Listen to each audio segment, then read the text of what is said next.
Hello everybody, welcome back to another video. Today I'm going to be showing you this completely sustainable super smelter that I have been refining and just making better in general over the last couple of days. It actually has two super smelters in it. It has this one, which is just like your general super smelter, smelt whatever you want, ton of smooth stone, whatever. And then it also has this one, which is dedicated to kelp and runs off a kelp farm. So this is a completely sustainable kelp farm, as I said. Your kelp farm, did I say? So this is a completely sustainable super smelter. The only input you need to do is crafting.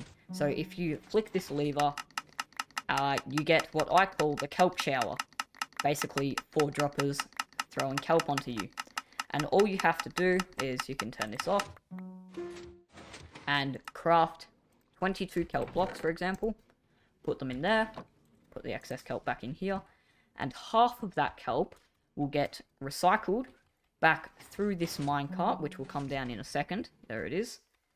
And that will fill up, and it'll spit itself out in a second. See, there's 11 in there. And the other half will go down to here, to this system, which will fill up this.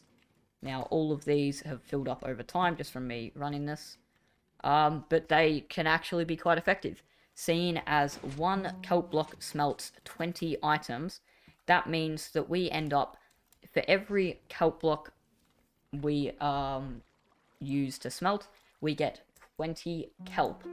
Now that means you can make 2 kelp blocks. Now with those 2, you can make 4, then 8, then 16, then 32, and so on until you have infinite kelp blocks. You just need infinite kelp first, which is why kelp farms exist. But all of this system basically just runs off minecarts. So there are 5 in total, 2 up here. The only one that isn't being used is this. Now that's just because water streams are easier to do, and you're already running them. For example, this kelp farm over here is already running into a water stream, so there's no point in you picking up anything when you can just run it straight into it. It just basically means more droppers, more observers, and more of a nuisance. So the 5 minecarts deliver fuel, pick up excess items, finished smelting items, drop in actual items, deliver fuel, and take items back. All of them are either running a minecart loader, like this one, or a minecart unloader, like this one.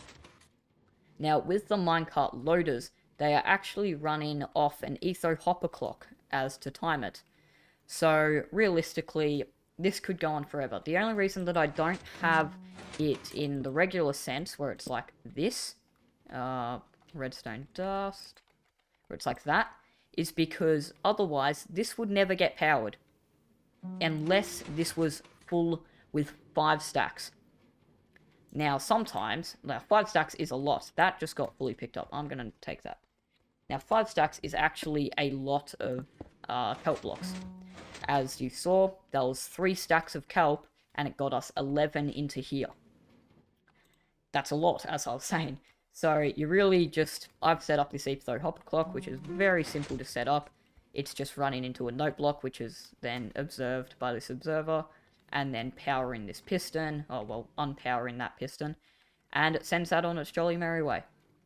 And same thing is happening there and there, just to make sure that we don't get stuck with 4 and 63 items in there, because it can be pretty annoying if you're smelting 4 stacks of items, for example, and that never goes, because it doesn't have 5 stacks in it.